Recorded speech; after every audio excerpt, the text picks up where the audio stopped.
Hi everyone, I'm GREYMOND. I'm an OCD recovery coach with more than 10 years of experience helping people recover from OCD. Prior to that, I had severe OCD myself that I fully recovered from, and as do my clients. So if you wonder, can you fully recover from OCD? Absolutely, yes, you can.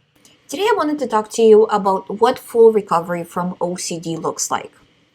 Full recovery looks like you overcome your OCD theme through, again, not to be annoying, but tracking the time, tracking how many compulsions you're doing, if you're doing physical compulsions, and reducing. Again, as you know, I have the app for that. You don't want to use the app, use a piece of paper, you use a post-it, use your hand, do it. This works. Step 2 now.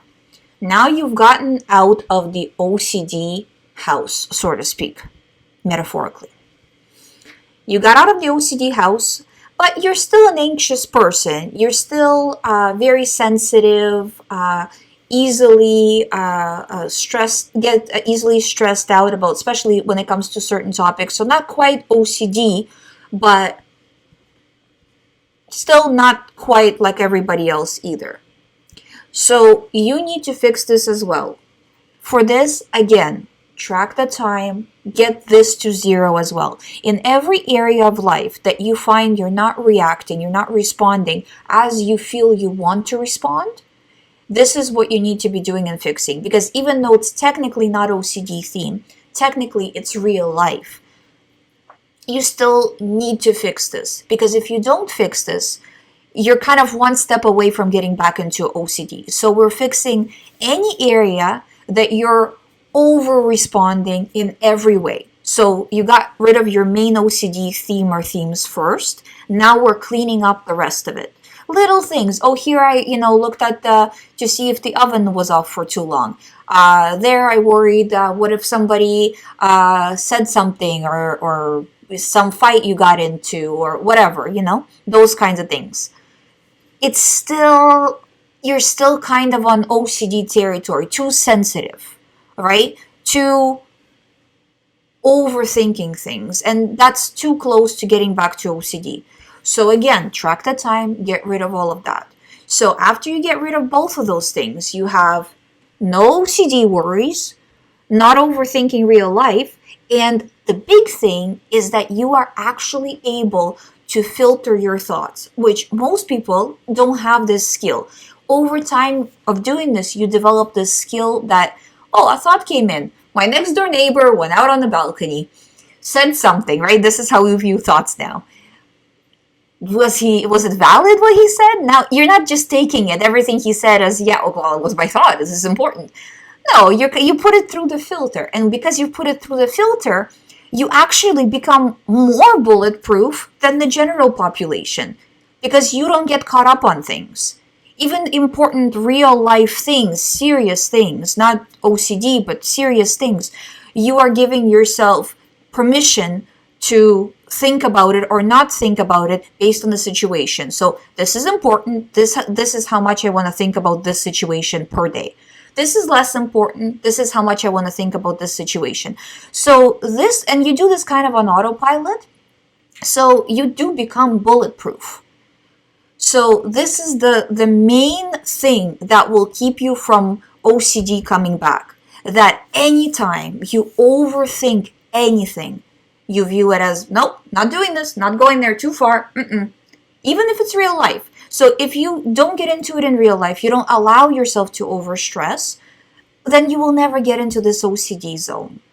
And this is what full recovery looks like. That you understand how the mind works, you understand how OCD works, so you're not in danger of one day developing some new OCD.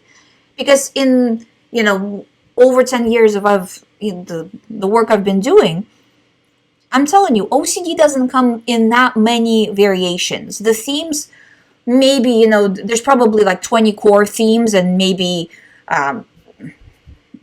let's really kind of stretch ourselves and say there's maybe another 20 sub-themes, of the core themes. So we can say like harm OCD is related to family, harm OCD is related to strangers, harm, like those kinds of things, right? For example.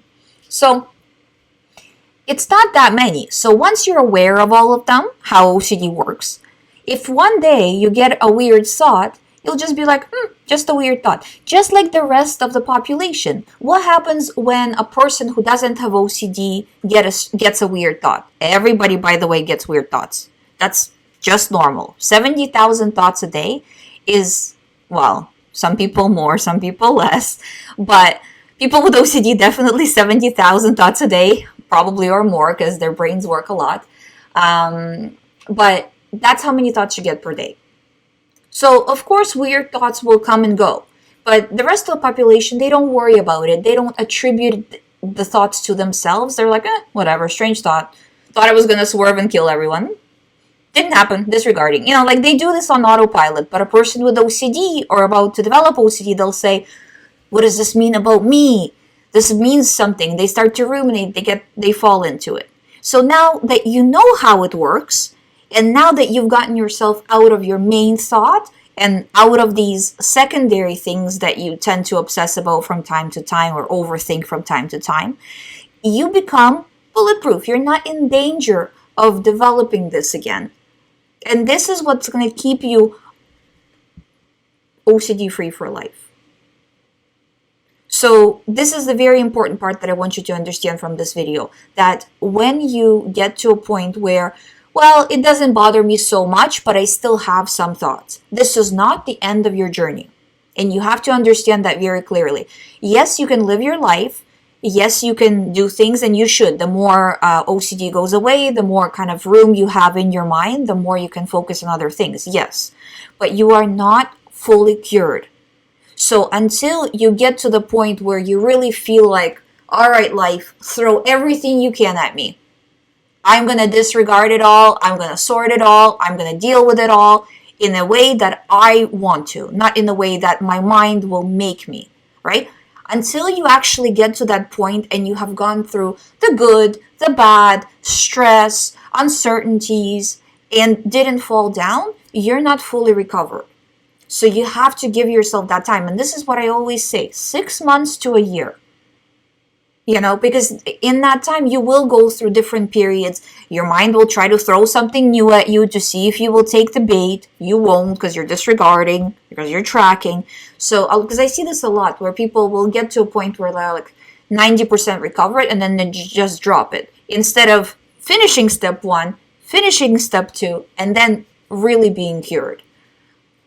So this is what full recovery looks like. Starting the process, finishing part 1, finishing part 2, and then you are actually done for life, for real.